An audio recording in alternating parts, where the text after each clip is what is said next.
Contracts can be an amazing or terrible thing for any NHL team. You never know what will happen with a player after they sign a long-term deal. Whether they become a true superstar or get injured and merely just lose value before signing ink to paper, GMs truly have the hardest job in the sport of hockey. So today what we're going to do is look at every NHL team and predict the worst contracts for every team across the league. These contracts are either too short or too long based on how the player has performed after getting a new deal.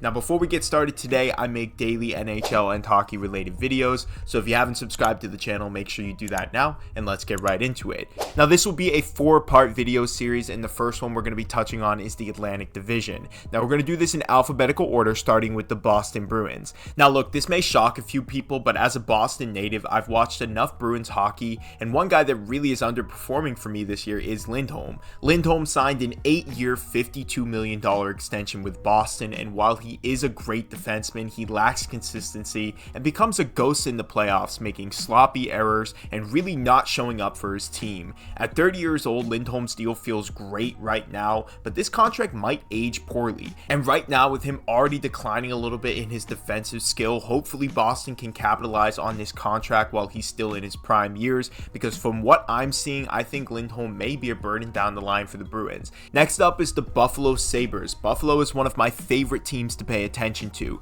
and I think they've done a nice job with some of their recent signings. But when I look at their current deals, one really stands out to me, and that's the Jeff Skinner contract. Skinner signed an 8-year, $72 million deal with a $9 million AAV hit until the 2026-27 season. I don't want to really dog on this one too much. It's really not a bad deal for the type of player, but I do think that Skinner shouldn't be the highest paid forward on your team, and I think he should be making around the same amount as Tage Thompson. Love the player, don't hate the deal, but this team just has done a good job with their contracts lately, so there's really not all that much to complain about. So if I had to pick one, I had to just pick the Skinner one, because that one sort of felt like a little bit of an overpay for this team. Up next, the Yzer plan is in full effect, and the Red Wings have had some great contracts on this roster, but one player that really stood out to me when looking at all of the deals was Andrew Copp. Copp signed a 5-year deal worth over $28 million and is almost a half a point per game player. I'm not sure if this is the exact production you expected from a guy that you're paying $5 million a year to, but for the foreseeable future, they're kind of locked in with this Copp deal.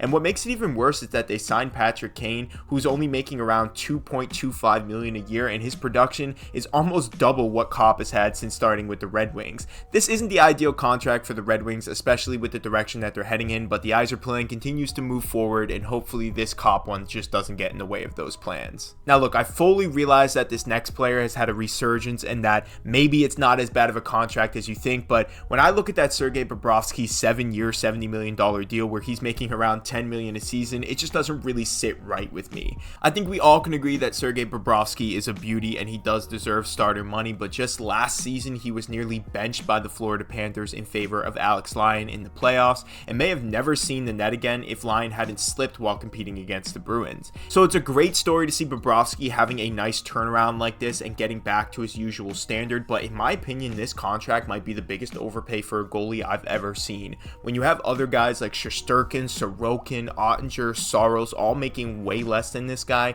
I think we all can agree it's a bit of an overpay. Now for this next one, I got a little bit of a double one here. Should I go with Brendan Gallagher or Josh Anderson? This is a toss-up for me. I think Anderson is the one that is slightly worse for Montreal though. Gallagher at least brings a bit of leadership and edge to his team and game. Anderson though, well, the same can't really be said. Montreal signed Anderson to a 7-year, $38.5 million contract, and he has completely underperformed. Anderson has yet to play a full season for Montreal, and in his best year with the team, he has just 32 points. Not too sure why Montreal invested all of this money into Anderson in the first place. I mean, it's not like his stats were way higher before he joined the team. His best year he had 42 points and has since just digressed from there. Talk about taking a bag and running with it. Happy Anderson got his money, but for Montreal, this one, it just has to sting a bit. There are some on this list that just really speak for themselves, and this one really just does. Arguably the worst signing this offseason is the Korpisalo 5-year, $20 million extension that he inked with Ottawa. Ottawa can't seem to figure out their goalie position. This has just been the case for years as they continue to take chances on guys that no other team really seems to believe in.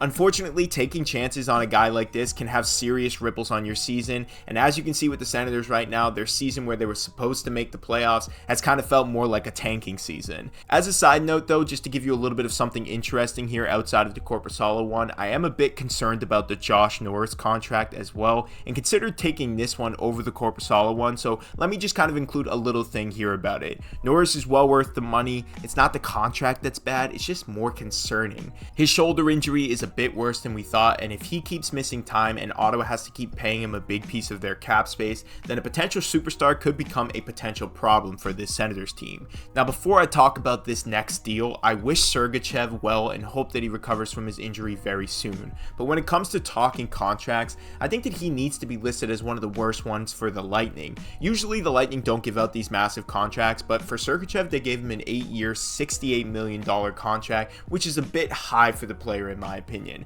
I think he's talented and he's worth some money, but I think he's worth more around the $6.5, maybe $7 million mark. Sergachev has struggled with injuries lately, and this latest one is pretty tough. Much like the Norris one, it's less about a bad contract and more about a concerning one. We all want Sergachev healthy, but for me this is a slight overpay for a talented player. Nothing too crazy here. The Lightning have done a pretty solid job with most of their contracts. Last on this Atlantic Division list, even though the Tavares deal is ending soon, this one has a ripple effect that should set the tone for the Maple Leafs for years to come. John Tavares is a good player, but not worth $11 million, more like an $8 million player. Signing him to that massive contract opened the door for stars like Matthews, Marner, and Nylander to request big contracts as well. Why would they take a hometown discount if the captain of their team isn't going to either? Tavares is a good player, but he has not lived up to his deal, and Toronto could find production from another guy that's far cheaper, allowing them to fix other areas of their roster like defense and goaltending, which, hey, they strongly need.